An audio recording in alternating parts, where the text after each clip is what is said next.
முருகனை கூப்பிட்டு முறையிட்ட பேருக்கு முற்றிய வினை தீருமே. உடல் பற்றிய பிணியாருமே வாழ்க்கை முற்றிலுமே நலம் பெற்று இனி தூரமெத்த இன்பம் சேருமே. அப்பன் முருகனை கூப்பிட்டு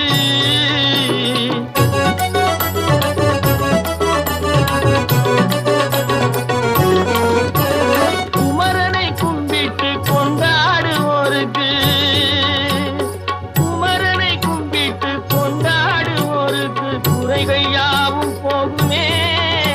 அவர் குடும்பம் தழை போகுமே. குமரனை கும்பிட்டு கொண்டாடுவோருக்கு குறைகள் யாவும் போகுமே. அவர் குடும்பம் தழை போகுமே. சமர வேலாயுதம் பக்க துணை கொண்டால் சகல பயம் நீங்குமே.